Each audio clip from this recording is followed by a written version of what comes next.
সুধী দর্শক মণ্ডলী, আসসালামু আলাইকুম। স্টার নিউজের বিশেষ অনুষ্ঠান বিউটি অব ইসলামে আপনাদেরকে স্বাগতম জানাচ্ছি। আমাদের আজকের প্রোগ্রাম সন্তান প্রতিপালন ও ইসলামের সৌন্দর্য। সূরা লুকমানে এই বিষয়ে যে গাইডেন্স আছে, খুব সংক্ষেপে গাইডেন্সটা দেওয়া, কিন্তু এই গাইডেন্স যদি কেউ ফলো করতে পারে তাহলে তার জন্য বিরাট পুরস্কার। সূরা লুকমানে লোকমান আলাইহিসসালাম, তাকে কেউ নবী বলেন, কেউ বলেন জ্ঞানী ব্যক্তি, তার সন্তানের জন্য যে কয়েকটা উপদেশ দিয়েছিলেন, সেই উপদেশগুলো একটা মানুষ তার সন্তানকে একজন সফল ভালো মানুষ, আল্লাহর কাছে গ্রহণযোগ্য একজন মানুষ হিসাবে গড়ে তোলার জন্য আল্লাহ পাকের নির্দেশ। তিনি বলছেন যে সন্তানকে শিরক করো না, অর্থাৎ আল্লাহ ছাড়া কাউকে ভয় করো না। তো যখন একটা সন্তান সেই নির্ভীক পথে চলতে থাকে, আল্লাহ তাকে সাহায্য করেন, তার ফেরেশতাদের মাধ্যমে সাহায্য পাঠান। আচার আচরণের ক্ষেত্রে বলছেন যে তুমি তোমার কণ্ঠস্বরকে নিচু রাখো, কারণ কণ্ঠস্বরের মধ্যে সবচেয়ে কর্কশ হচ্ছে গাধার কণ্ঠস্বর। মানুষের আচার আচরণ, তার পোশাক, তার দান সদকা, এই সবগুলো বিষয়ের সাথে তার কণ্ঠস্বরের একটা বড় সম্পর্ক রয়েছে। আপনি যখন কাউকে দান করেন, আপনি যখন একটা ফকিরকে দান করছেন, তখন যদি আপনি একটু কর্কশ স্বরে তার সাথে কথা বলেন, আপনার এই দানের অনেকটাই কিন্তু বৃথা হয়ে যাবে। আপনি কাউকে হেল্প করেছেন, এই হেল্প কয়েকদিন পরে আপনি তাকে মনে করিয়ে দিচ্ছেন। এই যে কর্কশতা, এইটাও কিন্তু স্বরচুর মধ্যে রয়েছে। আরও যে গাইডেন্স দেওয়া আছে সেখানে বলা হচ্ছে যে তুমি অহংকার করে পৃথিবীতে চলো না, এমনকি তোমার চলাফেরার মধ্যেও তুমি সংযম, তুমি মধ্যপন্থা অবলম্বন করো।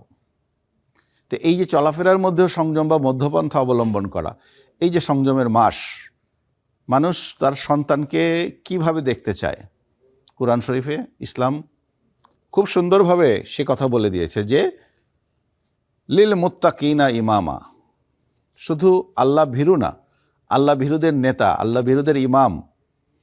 তাহলে এই যে তাকওয়ার যে বিষয়টা, এই রমজান মাস আল্লাহ বলছেন যে এই রমজান মাস তাকওয়া অর্জনের মাস। আমরা অনেক ক্ষেত্রেই ছোট বাচ্চাদেরকে রোজা রাখার ব্যাপারে নিরুৎসাহিত করি, কিন্তু তারা চায় রোজা রাখার জন্য। তো এই প্র্যাকটিসটাও কিন্তু ছোট থেকেই করা উচিত। এবং এই ছোট থেকে অনেক ক্ষেত্রে দেখা যায় যে একসাথে ফ্যামিলি আছে, তার দাদা দাদি একই সাথে আছে, এবং সেই ক্ষেত্রে অনেক সময় তাদেরও কিছু কিছু চাহিদা থাকে, যে চাহিদা পূরণ করতে গেলে সন্তানের চাহিদা অনেক সময় পূরণ করা সম্ভব হয়ে ওঠে না।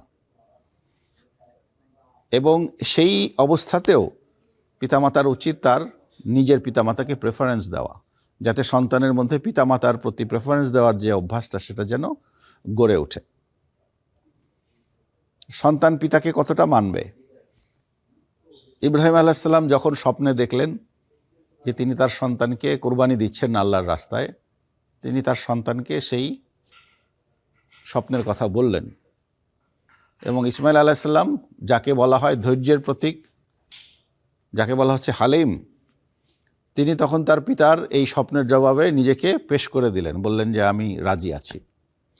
যদিও আল্লাহ পাক এই একটা ঘটনার মাধ্যমে মানুষকে বড় ধরনের অনেক অনেক বড় একটা বিপদ থেকে রক্ষা করেছেন, যে ইসমাইল আলাইহিস সালামের পরিবর্তে একটা ভেড়াকে সেখানে কোরবানি নেওয়া হয়েছে। কোরবানির ঈদে আমরা সেই এটা পাই। কিন্তু এই যে সন্তান লালন পালনে পিতার সাথে সন্তানের যে সম্পর্ক, এই যে বেড়ে ওঠা, এইটা ইসলামের একটা অন্যতম সৌন্দর্য। এবং আল্লাহ পাক কুরআন শরীফে বেশ কয়েক জায়গায় বলেছেন যে সন্তানকে যেন পিতামাতা হত্যা না করে। তাহলে সন্তানকে হত্যা করার মতো কি কি কারণ থাকতে পারে? কখনো কখনো কিছু বিকৃত বিশ্বাস এসে হাজির হয়, কখনো কখনো এই বিকৃত বিশ্বাসের মধ্যে লোভ এসে হাজির হয়।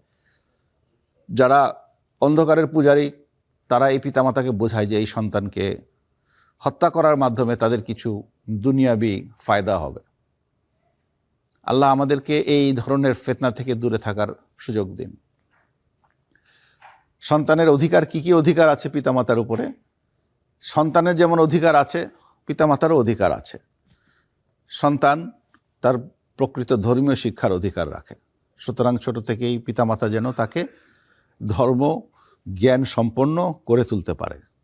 কারণ বাংলায় যে কথাটা আছে যে কাঁচায় না নোয়ালে বাঁশ, পাকলে করে টাস টাস।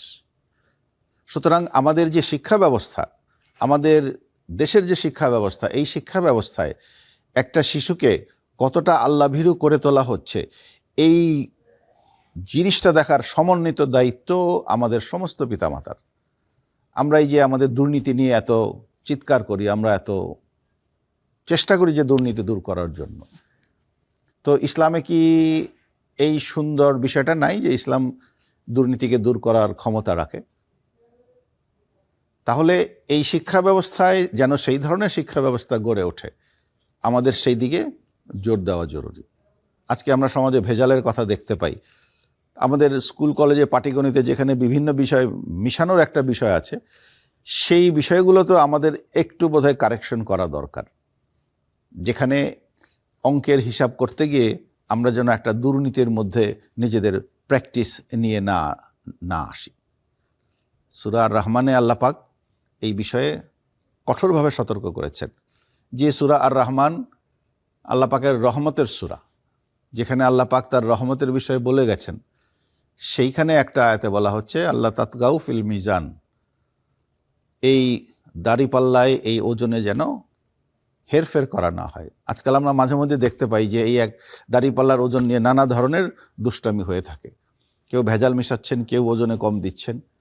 তো একটা মুত্তাকি বান্দা যার মনের মধ্যে গেঁথে আছে যে সে পৃথিবীতে থেকে একসময় তাকে চলে যেতে হবে এবং আল্লাহর কাছে গিয়ে এই বিষয়গুলো তার জবাব দিতে হবে, এই তাকওয়া যখন তার মধ্যে প্রবেশ করানো সম্ভব হবে এবং এই তাকওয়া প্রকাশ করানোর জন্য ইসলামের যে শিক্ষা, কুরআন এবং হাদিসের যে শিক্ষা, আমরা এই বিষয়ে খুব বিখ্যাত একটা ঘটনা আছে যে ওমর রাদিয়াল্লাহু তাআলা আনহুর সময়ে উনি একবার রাতের টহলে যাচ্ছেন, তখন একটা ঘরে উনি শুনলেন যে এক মা এবং মেয়ে তাদের আলোচনা।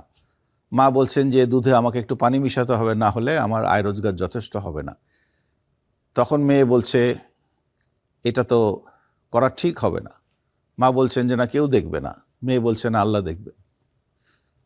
এবং ওমর রাদিয়াল্লাহু তাআলা তখন এই মেয়েকে তার পুত্রবধূ হিসাবে নিয়ে আসেন, যার বংশধর হচ্ছেন আরেক বিখ্যাত খলিফা হযরত ওমর ইবনে আব্দুল আজিজ। তাহলে এই যে ছোটবেলা থেকে তাকওয়ার যে বিষয়টা, আল্লাহর উপর যে ভরসা এবং আল্লাহকে ভয়ের যে বিষয়টা, এটা মাতা পিতা ইসলামকে ফলো করার মাধ্যমে তার মধ্যে এটা দিয়ে দিতে সক্ষম হবে।